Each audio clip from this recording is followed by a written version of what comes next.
बंदो गुरुपद कंज, कृपा सिंधु नर रूप हरि, महामोह तम कुंज, जासु वचन रविकर निकर।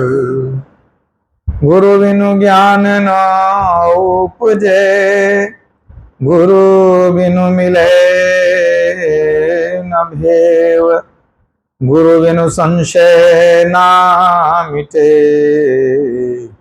जय जय जय गुरुदेव।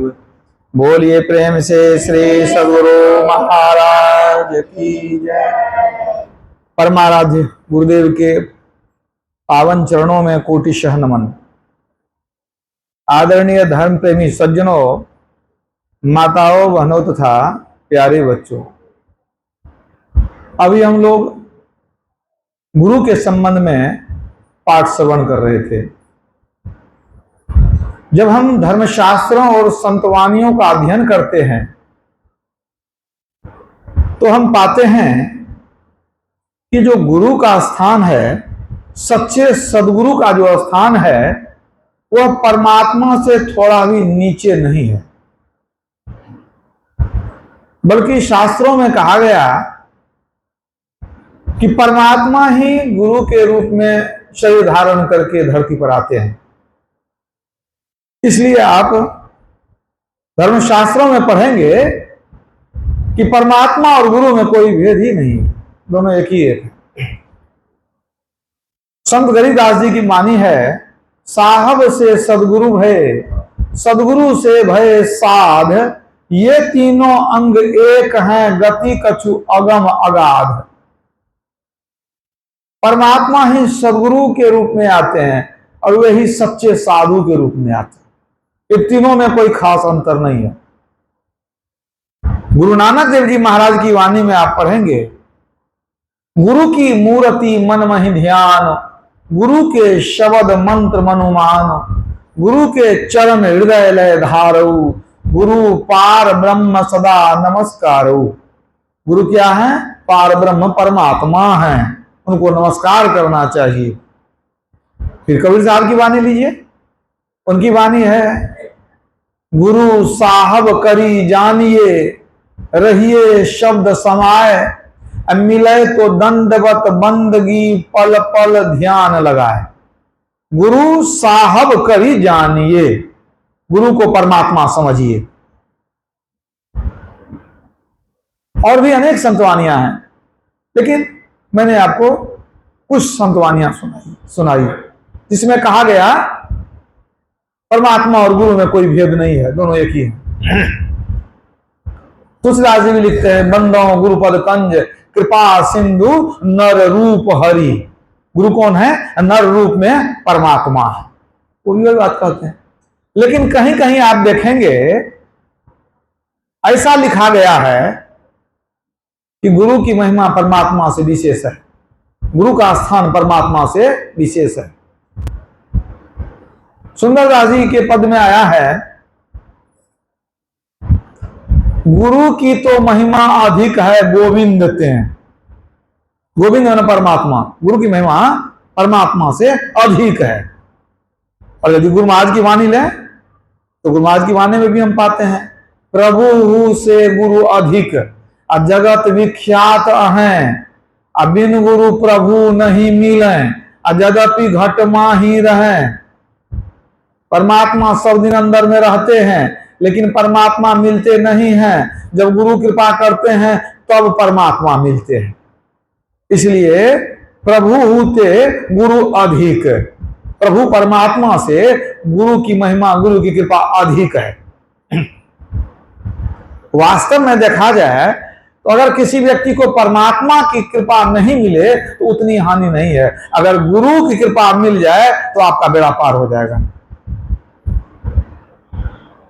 हरि कृपा जो होए तो नहीं होए तो नाही, पै गुरु कृपा बिना सकल बुद्धि बही जाए। हरि की कृपा हो तो अच्छी बात है, नहीं भी हुई तो कोई बात नहीं, लेकिन गुरु की कृपा नहीं होगी तो सारी बुद्धि भ्रष्ट हो जाएगी, बुद्धि भ्रष्ट हो जाएगी। बुद्धि बढ़ ही जाए। और जब बुद्धि भ्रष्ट होती है तो क्या होता है? तो वो गलत रास्ते पर चलता है, वो गलत कर्म करता है। और जब गलत कर्म करता है तो क्या होता है? उसी का परिणाम है दुख। जीवन में दुख क्यों आता है? गलत करते हैं इसलिए। गलत क्यों करते हैं? बुद्धि खराब होती है इसलिए। बुद्धि खराब क्यों है? इसलिए कि सत्संग नहीं करते हैं, गुरु की कृपा प्राप्त नहीं है। जिसको सत्संग मिलता रहे, गुरु की कृपा मिलती रहे, तो उसकी बुद्धि बिल्कुल ठीक रहेगी, तो वह निर्णय ठीक लेगा। बिनु सत्संग विवेक न होई, राम कृपा बिनु सुलभ न सोई।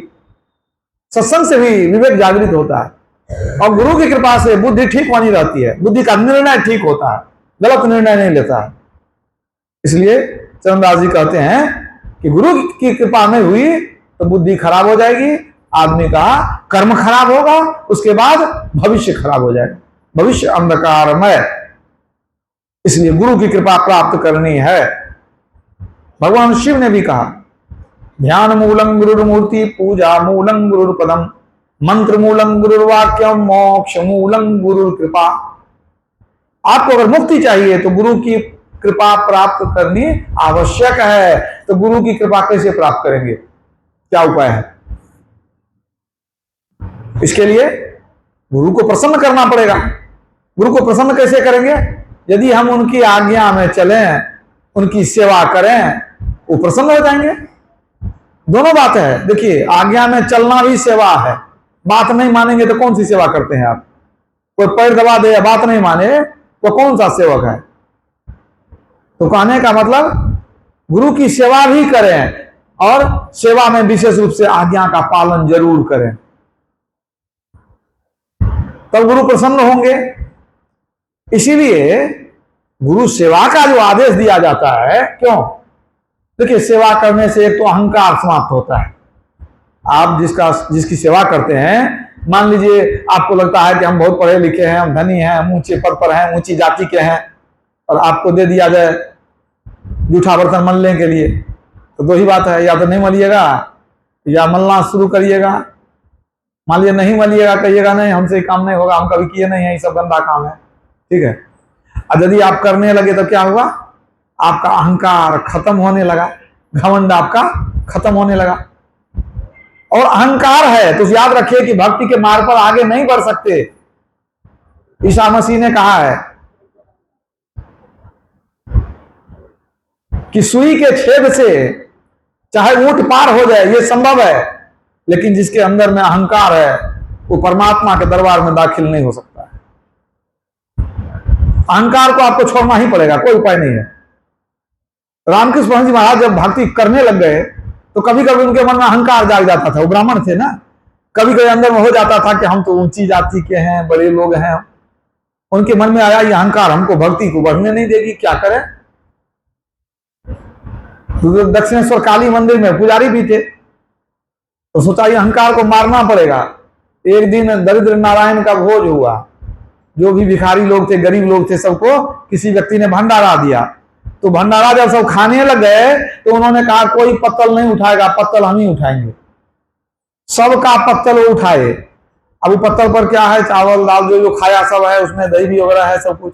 और सबको उठा करके अब वैसे फेंकने नहीं गए, सबको माथे पर लिए। और जब जूठा देह पर गिरने लग गया तब मन को कहते रे मन, अब कैसा लगता है बताओ? अब तू कौन ब्राह्मण बन रहा?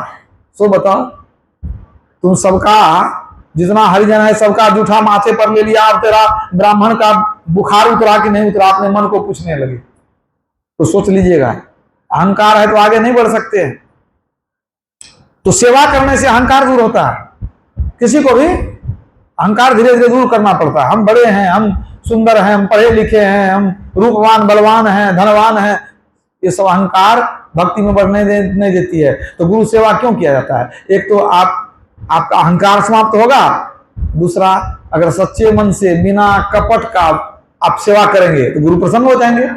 अगर कपट से सेवा करते हैं तो आप कितनी भी चतुराई कीजिए, आखिर गुरु तो गुरु है ना, वो समझते हैं, वो आपके आंखों के इशारे को समझ जाएंगे कि आप क्या सोचते हैं, क्या करना चाहते हैं, क्या कहना चाहते हैं।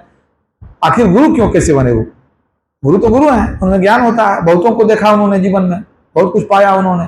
वो समझ जाते हैं किसके हृदय में क्या है, कोई बोले ना बोले, मन की बात जो है ना कभी न कभी चेहरे पर छलक जाती है, कहीं ना कहीं आ जाती है। तो वही बात है। तो जब आप सही ढंग से सेवा करेंगे तो गुरु प्रसन्न होंगे, आपका अहंकार भी खत्म होगा। इसलिए भगवान कृष्ण अर्जुन को उपदेश दिए कि तत्वज्ञानी गुरु के पास जाओ, तद्विधि प्रणिपाते न परिप्रश्ने न सेवया उपदेक्षन्ति ते ज्ञानं ज्ञानस्तत्वदर्शिनः। हे अर्जुन, तत्वज्ञानी के पास जाओ, उनको प्रणाम करना, उनकी सेवा भी करना, तब उनसे जिज्ञासा करना, वे तेरे जिज्ञासा का समाधान करेंगे। तत्वज्ञानी के पास जाओ, वे तेरी जिज्ञासाओं का समाधान करेंगे, तुमको ज्ञान देंगे। जो तत्वज्ञानी ज्ञान देंगे वो गुरु हुए कि नहीं? गुरु शब्द का प्रयोग नहीं हुआ है, लेकिन हुए तो गुरु ही, ज्ञान देने वाले गुरु कहते हैं। और जब भगवान श्री राम को उपदेश देना पड़ा सबरी के माध्यम से, तो उन्होंने क्या कहा? गुरुपद पंकज सेवा तीसरी भक्ति अमान। गुरु की सेवा में मान प्रतिष्ठा मत देखिए, गुरु की सेवा कीजिए, ये है तीसरी भक्ति। उन्होंने गुरु सेवा की आज्ञा दी, खुद भी गुरु की सेवा करते थे, अपने गुरु का चरण भी दबाते थे। तो आप शास्त्रों में पढ़ेंगे तो देखेंगे सर्वत्र गुरु की सेवा की चर्चा है। कभी साहब कहते हैं सदगुरु की सेवा करे पावे परवाना हो, और कहे कबीर धर्मदास से यही काल डराना हो। जो गुरु के सेवा में अहरनिश लगा रहता है उससे काल भी डरता है।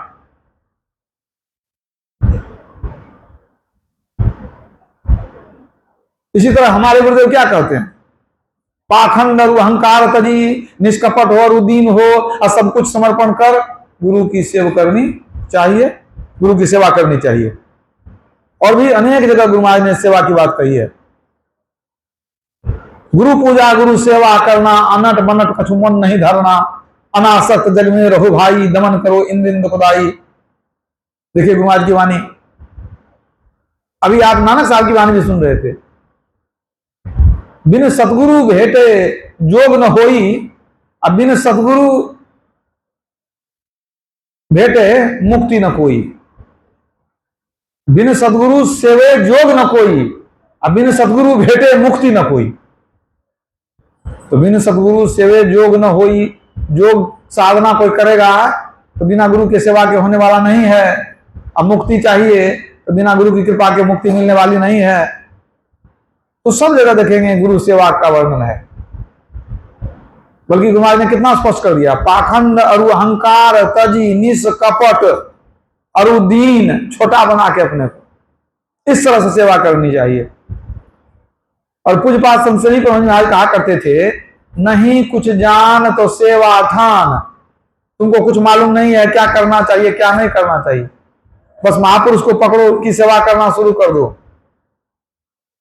सेवा ठान लेगा तो अपने सब कुछ जान जाएगा। गुरु महाराज की वाणी भी है, सतजन सेवन करत नित सत्संगति करना। सत्पुरुषों की सेवा करो, गुरु की भक्ति साधु की सेवा बिन नहीं कछु पाई हो। गुरु महाराज की वाणी है ना। तो गुरु की भक्ति, भक्ति में क्या होता है? भक्ति का अर्थ भी सेवा है। भज धातु में कृत्रिम प्रत्यय लगाने से भक्ति शब्द बनता है, इसका अर्थ है सेवा। भक्ति मतलब सेवा ही होता है। देश की सेवा देशभक्ति हुई, माता की सेवा मातृभक्ति हुई, पिता की सेवा पितृभक्ति हुई, गुरु की सेवा गुरु भक्ति हुई। भक्ति और सेवा में कोई अंतर नहीं है, भाव एक ही है। तो गुरु की सेवा से क्या प्राप्त नहीं हो सकता है? गुरु महाराज की सेवा करते थे पूज्यपाद संत पहुंची महाराज। तो किसी प्रसंग में गुरु महाराज ने कह दिया कि देखिए हम तो जानते हैं कि डॉक्टर साहब इस महीने में नहीं आ सकेंगे हमको सुई देने के लिए। हुजूर ने कहा पूज्यपाद संत पहुंची महाराज कि गुरुदेव वो तो बड़े पक्के हैं डॉक्टर साहब, प्रत्येक महीना आकर देते हैं, तो इस बार क्यों नहीं देंगे? तो गुरु महाराज कहते हैं देखिए गुरु परमात्मा की लीला, हम तो जानते हैं कि वो नहीं आएंगे, आप नहीं जानते। तो हुजूर ने कहा कि गुरुदेव आप तो बहुत साधना किए हैं, आप तो सर्वज्ञानी हैं, सब कुछ जानने वाले हैं, आपकी ऐसी साधना है, आप क्या नहीं जान सकते हैं, लेकिन हमारी साधना, हमारी तपस्या तो ऐसी नहीं है, तो हम अभी कैसे जानेंगे कि डॉक्टर साहब क्यों नहीं आएंगे। तो गुरु महाराज ने कहने की कृपा की थी कि आपकी जो तपस्या है वह मेरी सेवा है, आपने मेरी बड़ी सेवा की है, यही आपकी तपस्या है। मैं आपको वरदान देता हूं कि जहां मैं रहूंगा वहां आप रहेंगे, जहां आप रहेंगे वहां मैं रहूंगा। श्री सद्गुरु महाराज की जय। मेरे बिना आपको नहीं बनेगा, आपके बिना मैं नहीं रह सकूंगा, इतना खुलासा कर दिए। अब सोचिए, सेवा इतनी किए कि गुरु महाराज ने वरदान दे दिया, जहां आप हैं वहां मैं रहूंगा, जहां मैं रहूंगा वहां आप भी रहेंगे। मतलब अंग संग हर वक्त रहता, प्रकट हो आता नहीं। तो हम लोगों के लिए प्रकट नहीं है, लेकिन वो दोनों तो एक दूसरे के लिए प्रकट है, वो दो जानते हैं एक दूसरे को। तो सेवा से कैसी मेवा मिलती है उसको समझिए आप। गुरु महाराज के साथ में अनेक से सेवक थे, एक दो नहीं थे, बहुतों का नाम आप जानते हैं। तो सबको वो दर्जा प्राप्त नहीं हुआ। क्यों नहीं हुआ? जो पूज्यपाद संत महाराज को हुआ। तो गुरु महाराज की जो वाणी है, पाखंड अरु अहंकार तजी, निष्कपट हो अरु दीन हो। अब इस सूत्र पर जो जितना अपने को बैठाए वो उतना आगे बढ़े। अब जिनके मन में पाखंड है, अहंकार है, कपट भी थोड़ा है ना, तो अब ये सब यदि किसी के अंदर में, किसी को बिल्कुल नहीं है, बहुत आगे चले गए। और जिनको थोड़ा था वो पीछे रह गया, जिनको बहुत था बहुत पीछे रह गए। सेवा तो की है सब, सेवा तो सिर्फ शरीर की सेवा जो होती है वो असली सेवा नहीं है। अब मन की सेवा, माने मन को ही हम समर्पण कर दे, शरीर को कोई समर्पण कर देगा, मन को समर्पण करके देखिए, तब असली सेवा होती है। अब सेवा का एक नमूना आपको मैं सुनाता हूं। किसी जमाने में एक बड़े अच्छे संत थे, उनका नाम था संत वेद धर्म। उनका अपना आश्रम था, बहुत से सेवक लोग थे, सत्संग ज्ञान ध्यान का प्रचार वो करते थे। जब उन वृद्धावस्था में वे आए तो उनके मन में हुआ क्या कि एक उत्तराधिकारी का चयन करना जरूरी हो गया है। हमारे बाद इस आश्रम को, संस्था को कौन देखेगा। लेकिन उनके शिष्य लोग बड़े महत्वाकांक्षी थे, जो चेला थे उनके शिष्य लोग, तो कितने ऐसे थे कि उनको लगा था कि नहीं, हम बहुत अच्छे हैं, पढ़े लिखे हैं या विद्वान हैं, या हम बहुत काम करने वाले हैं, हमको गुरुवार बहुत मानते हैं, हम सबसे होशियार हैं, हमको बनाना चाहिए उत्तराधिकारी। तो कितने के मन में ये सब चलता था। और जो पहले से कुर्सी के ताक में बैठा हुआ है उसको मिलने वाला है, समझ लीजिए बात को। जो सोचेगा कि गुरु महाराज कब टपके कि हम उत्तराधिकारी बन जाए, तो गुरु महाराज कच्चे नहीं होते हैं। जो सच्चे गुरु होते हैं वो कच्चे तो नहीं होते हैं। अब गुरु महाराज समझ गए कि अगर हम शरीर छोड़ देंगे तो लोग आपस में झगड़ेगा, क्या क्या करेगा ठिकाना नहीं है, हमको तो कुछ करना पड़ेगा। एक दिन सभी आश्रमवासी को बुलाए या साधु सबको बैठाए, कहते हैं सुनो कुछ जरूरी बात कहनी है तुम लोगों से। कहा गुरुदेव कहा जाए। कहा देखो, हमारा प्रारब्ध का कुछ भोग बाकी है, उस भोग को हमको भोगना पड़ेगा। वो भोग क्या है सो तुम लोग सुन लो। कुछ समय के बाद ऐसा दिन आएगा कि हमको कुष्ठ रोग हो जाएगा, और कुष्ठ फैलते फैलते पूरे शरीर में कुष्ठ रोग हो जाएगा, और धीरे धीरे घाव में से पीप भी निकलने लगेगा, दुर्गंधी भी निकलेगी, तो जीवन हमारे लिए थोड़ा कष्टकर हो जाएगा। मैं सोचता हूं कि वह जो बुरा समय होगा उस समय मैं इस आश्रम में नहीं रहूं, क्योंकि लोगों को घृणा होगी, बहुत लोग आना छोड़ देंगे। तो मैं सोचता हूं कि उस समय मैं कहीं और जाकर के प्रवास करूं, कहीं और रहूं, यहां नहीं रहूं। तो मैंने बाहर जाने का निश्चय किया है, कहीं और रहूंगा। तो मेरा जाना तो तय है। अब तुम लोग मिलकर के आश्रम को चलाना, और तुम में से यदि कोई मेरे साथ जाना चाहो सेवा में रहने के लिए तो चल सकता है। अब सब सोचने लगा कि जाए कि नहीं जाए, कौन जाए, सोचने लगा सब। तो आश्रम में है तो मलाई खाने का ज्यादा उम्मीद रहता है, या माना क्या कहते संभावना रहती है। अब जब बाहर जाएंगे, कहीं झोपड़ी में रहेंगे, सेवा करते रहेंगे, वहां तो बढ़िया बढ़िया खाना पीना मिलेगा। कहने का मतलब ये है, वहां तो कष्ट होगा उल्टे। और अकेले भार पड़ जाएगा। और सब एक दूसरे सोचने लगे कि क्या करें, हम जाए कि नहीं जाए, कि जाए कि नहीं जाए, मन में कुछ कुछ बातें होने लगी। तो इसी बीच में गुरु महाराज ने एक बात और सुना दिया, कहा जो जो जाने के लिए चाह रहा है सो विचार लेना बढ़िया से। एक मुख्य बात यह है कि जो कोई हमारे निकट रह करके सेवा करेगा तो हो सकता है सेवा करते करते हमारी बीमारी उसको भी लग जाए और फिर उसको भी कुष्ठ रोग हो जाए।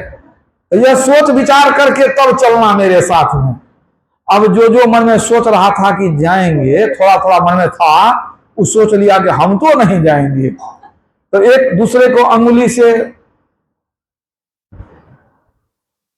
गड़ा करके कहता है, ए तुम चले जाओ ना, वो कहता था तुम चले जाओ ना, वो कहता था तीसरे को, कहा चौथे को। कोई तैयार नहीं हुआ कि सेवा में जाए। अगर वहां चुपचाप बैठे हैं, कोई बोलेगा तब ना कि हम जाएंगे कि नहीं जाएंगे। इंतजार कर रहे हैं तो कोई तो बोलेगा। अरे यहाँ है तो सब कहता है हम देह दबा दें, कपड़ा धो दें, कि झाड़ू लगा दें, अभी हम जाने वाले हैं, बीमार पड़ेंगे। कोई हम देखते तैयार नहीं हुआ, तो गुरु महाराज चुप हो गए। जब कुछ देर तक सन्नाटा रहा तो एकदम नया उम्र का एक साधु था, साधु बना था, नया उम्र का लड़का था, अभी उतना ज्ञान भी नहीं सीखा था। वो खड़ा हो गया, कहता गुरुदेव हम आपकी सेवा में जाएंगे। गुरु महाराज कहते बैठ जाओ, तू तो अभी नया नया है, तुमको क्या मालूम है अभी, तू कैसे सेवा करेगा, तुम ऐसा क्यों बोला, तुम्हारे मन में क्यों हुआ कि हम सेवा करने जाएंगे। तो क्या कहता है, गुरुदेव आप हमारे पिता समान हैं, हम सबके पिता समान हैं, हम लोग आपकी शरण में है, जो कुछ मिला है तो आप ही से मिला है। तो आज आप कहते हैं बीमार होने वाले हैं, और इतने पुराने लोग हैं कोई भी तैयार नहीं होते हैं आपकी सेवा में, ये देख करके हमको बड़ा दुख हुआ। तो गुरुदेव आप अकेले कैसे रहेंगे, हम आपको अकेले नहीं छोड़ सकते हैं, जब कोई नहीं जाना चाहते हैं तो हम जरूर जाएंगे। अच्छा तुम जाएगा, तुमको पता है ना, हमारा घर साफ करेगा, कपड़ा धोएगा, नहलाएगा, तो समझ लो तुमको भी रोग हो सकता है। फिर तो सो विचार लिया ना, काबू हमारा अब जो हो जाए, अब जो भी हो जाए, लेकिन हमारे जीवन से आपका जीवन बहुत कीमती है गुरुदेव, इसलिए हम आपको नहीं छोड़ सकते हैं दुख में, हम निश्चित रूप से आपकी सेवा करेंगे। गुरु महाराज फिर कहते हैं, देखो और तो कोई तैयार नहीं हुआ है, तू तैयार हुआ है, लेकिन एक बार और बढ़िया से सोच लो, वहां जाके फिर पछताना नहीं, या छोड़ के भाग नहीं जाना। कहा नहीं गुरुदेव हम बिल्कुल छोड़ करके नहीं भागेंगे, हम निश्चित रूप से सेवा करेंगे, हमको सेवा का मौका दिया जाए। गुरु महाराज देखे कि और तो कोई तैयार है नहीं, अभी नया है तो इसी यही तैयार है, चलो भाई इसी को सिखाएंगे जो जो करेगा। कहा चलो ठीक है। अब गुरु महाराज की मौज हो गई, अपना झोला कमंडल उठाए गए, तू अपना झोला लो, चल दिए। वहां से निकल गए कहा, काशी। सोच लिए थे काशी में ही एक जगह कहीं एकांत में रहेंगे। काशी में चले गए, एक जो छोटा सा रास्ता था कोई, उसी रास्ते के किनारे में कुटिया बनाए, सहायक सड़क कह सकते हैं उसको, वहां पर कुटिया बना करके रहने लग गए। अब रहने लग गए तो ये जो सेवक था, संजीवक नाम था वो सेवक का, जो नया युवक था नाम था संजीवक। अब संजीवक गुरु महाराज के साथ रहने लग गया, भिक्षाटन करता था, भोजन बनाता था, कुटिया की सफाई करता था। कुटिया गुरु महाराज और दोनों गुरु चेला मिल करके बनाए थे। इतना ही नहीं, भोजन बनाना, गुरु महाराज को खिलाना, नहलाना, कपड़ा धोना, घाव, और धीरे धीरे सही में कुष्ठ रोग हो गया, धीरे धीरे कुष्ठ रोग हो गया। अब उसका जो है सो घाव की सफाई करना, इलाज करना, गुरु महाराज कुछ नहीं कर पाते थे, लेटे रहते थे, पूरी सेवा करता था दिन रात सेवा करता था, कभी सेवा से भागता नहीं था, बगल में सोता था। गुरु महाराज आवाज देते, रात में भी उठ करके तुरंत उनको जो है यदि लघुशंका वगैरह जाना पड़े तो मदद करता था। एकदम दिन रात सेवा में लगा रहता था, जरा सा भी चूने बोले। ऐसी सेवा, ऐसी विलक्षण सेवा कि उसकी सेवा को देखकर भगवान शिव प्रसन्न हो गए। एक दिन गुरु महाराज सोए हुए थे और सेवक जो था संजीवक, वो कुटिया में कुछ कर रहा था। अचानक देखता है कुटिया के बाहर शाम का समय खूब तेज प्रकाश उत्पन्न हो गया। वो देखने लगा इतना तेज प्रकाश कैसे हुआ। प्रकाश खत्म हुआ तो देखता है भगवान शिव साक्षात खड़े हैं। वो दौड़ करके गया, प्रणाम करता है। भगवान शिव ने कहा कि वह भक्त, तेरे गुरु सेवा को देख करके मैं भाव विभल हो गया हूं। ऐसी गुरु की सेवा बिरले देखने को मिलती है। ये तेरी छोटी सी आयु है और तूने जो गुरु की सेवा की है मैं बिल्कुल प्रसन्न हो गया हूं। मैं अपने भक्तों पर उतना शीघ्र प्रसन्न नहीं होता हूं, लेकिन गुरु की सेवा जो तुमने की है मैं बिल्कुल प्रसन्न हूं। मेरी इच्छा है कि तुम मुझसे कुछ न कुछ वरदान मांग लो, जो मांगना हो मांग लो। तो कहता है संजीवक कि प्रभु बड़ी कृपा की आपने कि दर्शन दिया, लेकिन एक कृपा और कर दीजिए। बिना गुरु के आदेश के हम कुछ भी नहीं करते हैं। कुछ भी करते हैं पहले गुरु से पूछते हैं। तो हम आपसे जो कुछ मांगेंगे तो पहले गुरु महाराज से पूछ लेंगे और तब हम आपसे मांगेंगे।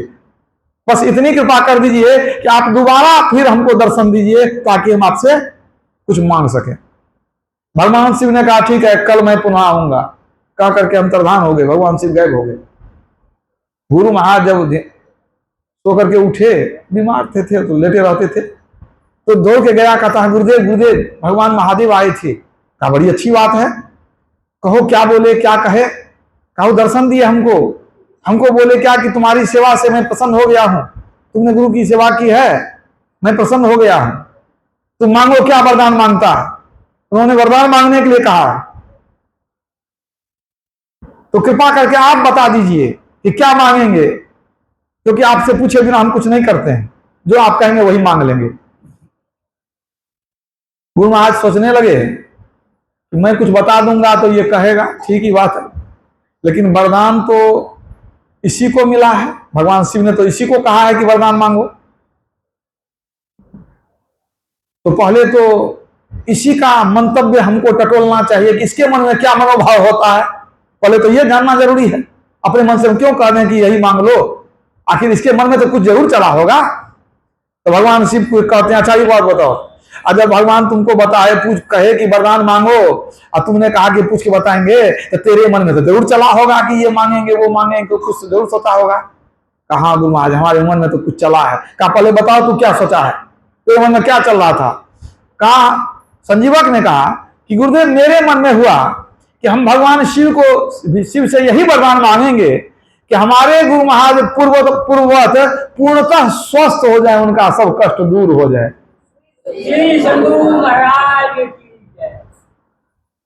अब देखिए कम उम्र का साधु है, नया है अभी, लेकिन फिर भी वो उसको क्या चिंता कर रहा है, गुरु महाराज का दुख दूर हो जाए, उनका घाव दूर हो जाए। तो ये बात सुन करके गुरु को खुश होना चाहिए कि दुखी होना चाहिए, अब ये सोचिए। खुशी होना चाहिए, लेकिन गुरु महाराज क्रोधित हो गए, गुरु महाराज कुपित हो गए, संत वेद धर्म कुपित हो गए। उन्होंने कहा अच्छा लगता है कि मेरी सेवा करते करते तेरा मन उब गया है, अब तुम मेरी सेवा से अपना पिंड छोड़ाना चाहता है, तू चाहता है कि हम किसी तरह सेवा छोड़ के भागे, मैंने सेवा नहीं करना पड़े है।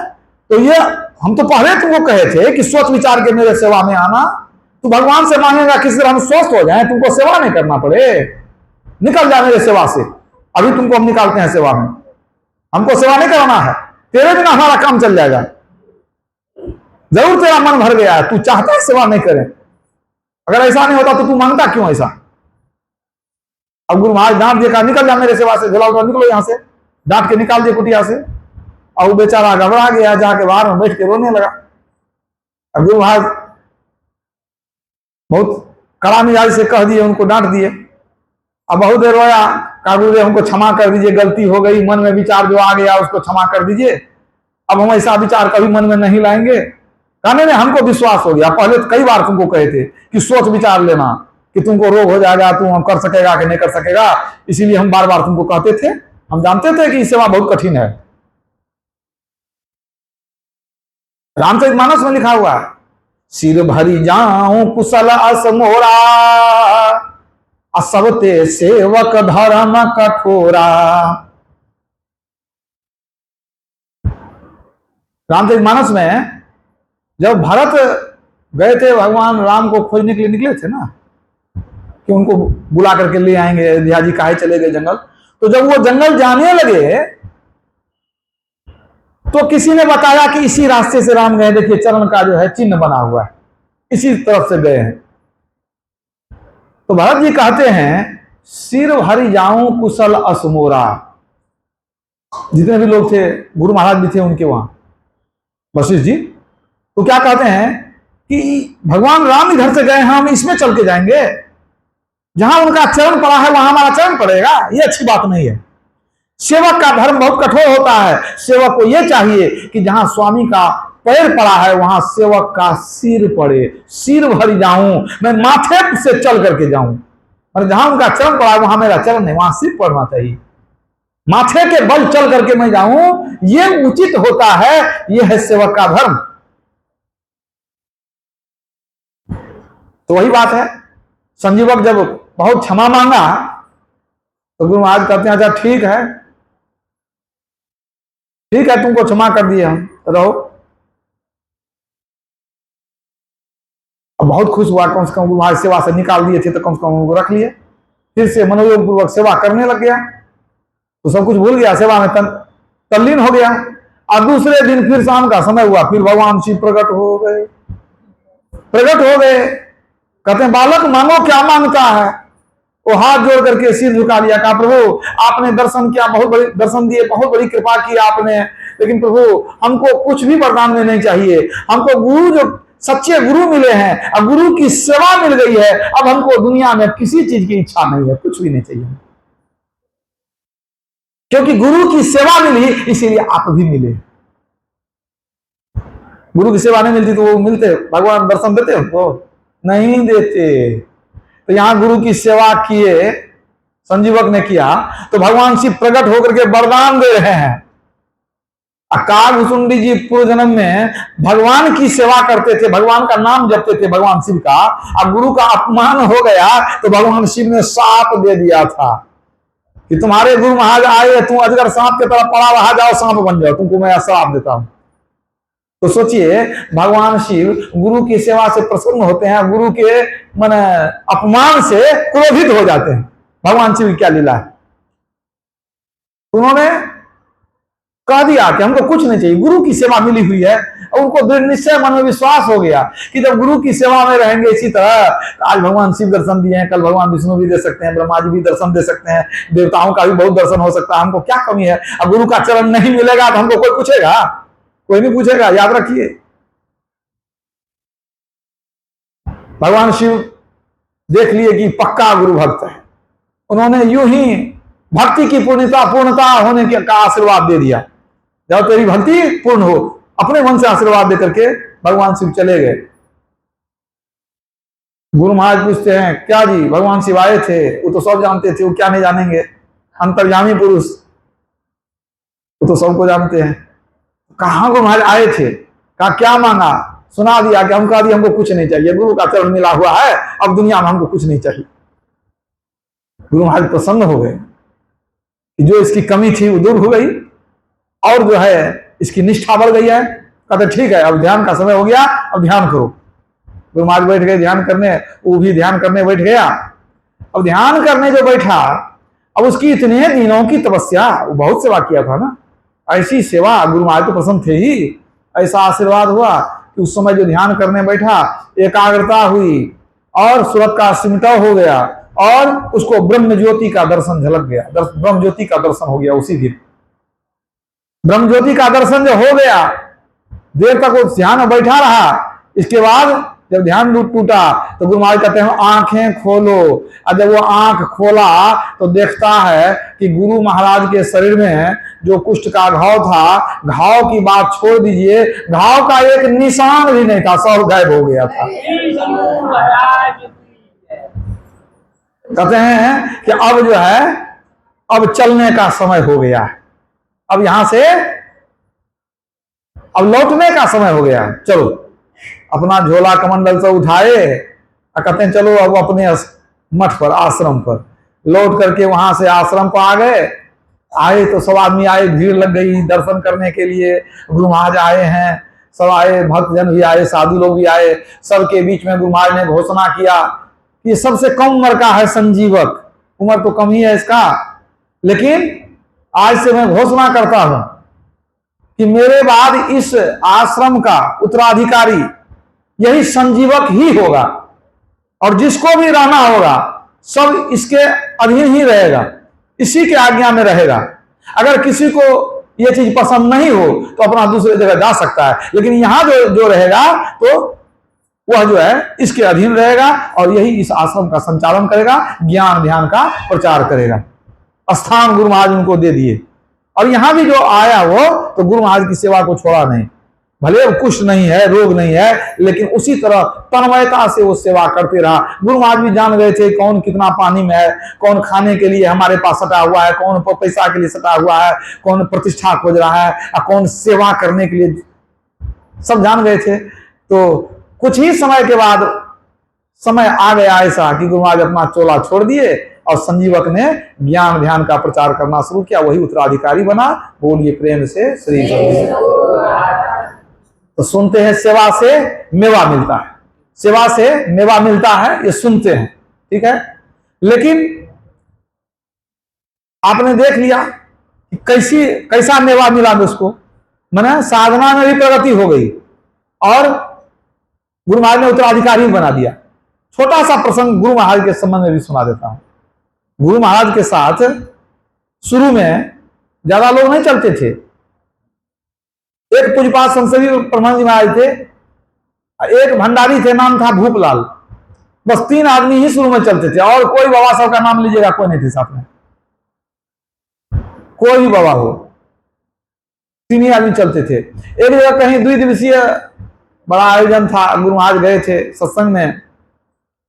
वहां जब गए तो आयोजक लोगों के मन में हुआ कि सत्संग में जो इतने भक्त लोग आएंगे तो यहां तो दूध की कमी नहीं है हमारे गांव में, तो क्यों ना सबको हम लोग खीर पूरी ही भंडारा में खिलाएंगे। जितने सत्संगी लोग आएंगे सबको खीर पूरी खिलाएंगे। अब दूध की वगैरह की व्यवस्था होने लगी। फिर आयोजक लोगों ने सोचा कि खीर पूरी का भंडारा करेंगे, सब आदमी खीर पूरी खाएगा, अब गुरु महाराज यदि नहीं खाएंगे तो बेकार हो जाएगा। पहले गुरु महाराज, पहले माने उनको तो खिलाना जरूरी है, गुरु महाराज खाएंगे तब सबको खिलाएंगे। तो पहले गुरु महाराज को पूछ लेते हैं गुरु महाराज खाएंगे कि नहीं, अब बनेगा कि नहीं गुरु महाराज के लिए। गुरु महाराज का चौका अलग था। तो जो बुजुर्ग लोग थे उन्होंने कहा गुरुदेव सबको खीर खिलाने का विचार है, तो आप जब गुरुदेव ग्रहण करेंगे खीर तभी सब खाएंगे, तो आपके लिए भी खीर ही बनेगा। गुरु महाराज देख लिए सबका इतना प्रेम है, बोले ठीक है, पूछ लो महावीर जी से, समझ लो। अब बात क्या हुई थी कि जो भूपलाल भंडारी थे वो हो गए थे बीमार, उनको बुखार आ गई थी, वो खाना बनाने में सक्षम नहीं थे, बुखार में तब रहे थे। तो अब सारा भार आ गया किस पर, पूज्यपाद संतसेवी प्रभु महाराज पर। तो कह दिया महावीर दास जी को पूछ लीजिए। तो सब मिल करके आए, तो भोजन तो अभी जो बीमार हैं भंडारी तो आप ही बनाते हैं, तो खीर पूरी चाहते हैं खिलाने के लिए, खीर पूरी सब्जी तो आप बना लेंगे। तो पूज्यपाद संतसेवी प्रभु महाराज ने कहने की कृपा की कि देखिए खीर बनाना तो आता ही है और सब्जी भी बना लेते हैं और रोटी तो बनाते हैं, पूरी कभी बनाए नहीं है लेकिन बना लेंगे। पूरी कभी बनाए नहीं है लेकिन ठीक है, गुरु महाराज की सेवा है तो बना लेंगे। वो सब कुछ ला करके दे दिया, गाय का दूध सब कुछ ला करके दिया। अब पूज्यपाद संतसेवी प्रभु महाराज सब्जी बनाए, खीर बनाए, बना लिए। अब पूरी जो है कभी बनाए नहीं थे, पूरी बेले, घी को जो खौला लिए, और जब उसमें उसको छोड़ने लगे पूरी को, तो अभ्यास जो नहीं था तो घी उछल करके हाथ पर पूरा पड़ गया, हाथ जल गया, हाथ जल गया तुरंत। अब तो स्वाभाविक है कि कष्ट हो गया।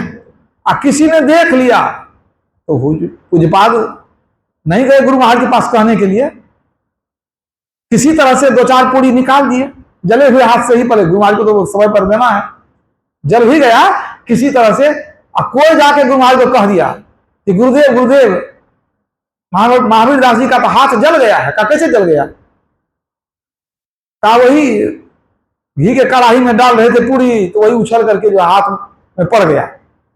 तो कहते हैं तुरंत भेजो उनको हमारे पास। तो गुरु महाराज के पास गए पूज्यपाद, तो उन्होंने कहा कि भेज दिखा दिया तो अपना हाथ, मैथिली भाषा में बात करते थे, अपना हाथ दिखाइए तो क्या हुआ, देखते हैं तो जल गया है। कहते एक काम कीजिए अभी तुरंत जाइए। अच्छा भोजन कौन चीज पर बना रहे हैं? चूल्हा पर बनाते हैं। चूल्हा पर ही बनाते थे, उसमें गैस कहां से आएगा? कहा ये काम कीजिए, उस चूल्हा में से आग निकाल करके हाथ को आग पर सेक लीजिए, ठीक हो जाए। अब सोच लीजिए, आप सच्ची घटना कहता हूं, कोई बनाई हुई बात नहीं है। अच्छा बताइए, जला हुआ चीज को आग पर देगा तो होगा ठीक, लेकिन जैसे गुरु महाराज कहे, पूज्यपाद संसदी महाराज एक बार नहीं पूछे कि हुजूर इससे फायदा होगा कि हानि होगी, वो तुरंत आए, आग को थोड़ा सा चूल्हा से निकाल करके हाथ को ऊपर से ऐसे जो है उस पर सेके, और सेकते सेकते कुछ देर के बाद पूरा ठीक हो गया। बोलिए प्रेम से श्री सद्गुरु। गुरु की आज्ञा देखिए क्या होती है, आज्ञा से क्या लाभ होता है। तो गुरु जो आज्ञा दे दे उसी में कल्याण है। वो समझते थे, अरे हम लोग गाते हैं सब कुछ समर्पण कर गुरु की सेवा करनी चाहिए, उन्होंने सब कुछ समर्पण कर दिया तो देखिए क्या मिला उनको। अब यदि कोई वहां होता चढ़ा सेवक तो कहता है गुरु महाराज अपने जल रहा, आप कहते हैं आग में सेकने के लिए, कोई पापड़ है सेक देंगे आग में, कह देता। लेकिन नहीं, गुरु की जो आज्ञा हो गई वही सेवा है, वही आदेश है। नतीजा ऐसा हुआ कि घाव भी ठीक हो गया। वो तो परीक्षा ले रहे थे कि ये क्या करते हैं, आज्ञा मानते हैं कि नहीं मानते हैं। बात तो ये थी। तो गुरु ठोकते हैं, बजाते हैं, लेकिन शिष्य अगर वहां से हटे नहीं, डरे नहीं, डटे रहे, तब उसका लाभ होता है। गुरु कुम्हार शिष्य कुंभ है, गड़ी गड़ी कारे खोट, अंतर हाथ सहार दे, बाहर बाहे चोट। गुरु कुम्हार है और शिष्य क्या घड़ा है। कुम्हार क्या करता है, घड़ा बनाता है तो उसको ऊपर से चोट भी देता है, लेकिन फोड़ने के लिए चोट नहीं देता है, उसको सीधा करने के लिए अंतर में सहारा देता है, हाथ का तो ऊपर से चोट देता है कुम्हार। क्यों? घड़ा को और सुंदर बनाने के लिए चोट देता है कि नहीं। इसी तरह गुरु डांटते हैं, फटकारते हैं, समझाते हैं, क्यों? चाहता कि शिष्य के खोट को, दुर्गुण को धीरे धीरे निकाल सकें। यदि अपने को गुरु के चरणों में समर्पित कर देंगे तब बहुत कुछ मिलेगा। अब तो ऐसा हो रहो जैसा माटी मोय, आपा सौंपी कुम्हार को, जो कुछ होए सो होए।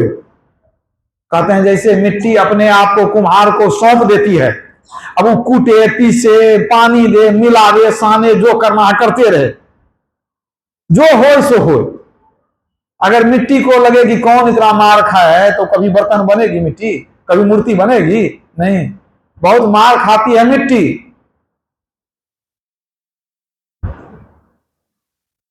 समर में घाव खाता जो, उसी का मान होता है। छिपा उस वेदना में अमर वरदान होता है। सृजन में चोट सहता जो, छेनी और हथौड़े का, वही पाषाण मंदिर में कभी भगवान होता। सिर्फ वही पत्थर भगवान बनता है जो छेनी हथौड़े का चोट सहता है। और जो पत्थर छेनी हथौड़े का चोट में सहा, वो क्या भगवान बनेगा? वो रास्ते का पत्थर है, लोग उसको पैर से ठोकर मारते रहेगा। मतलब क्या है कि जब महापुरुष के शरण में रहें तो उनकी आज्ञा का पालन करने का भरसक प्रयास करना चाहिए, क्योंकि उनकी आज्ञा हमारे हित के लिए है। भले वो आग में हाथ को सेकने क्यों ना कहें, लेकिन उसमें भी हमारा हित हो सकता है। यही गुरु की सेवा पर और गुरु की महिमा पर थोड़ा सा प्रकाश डाला आप लोगों के सामने। बोलिए प्रेम से श्री सद्गुरु महाराज।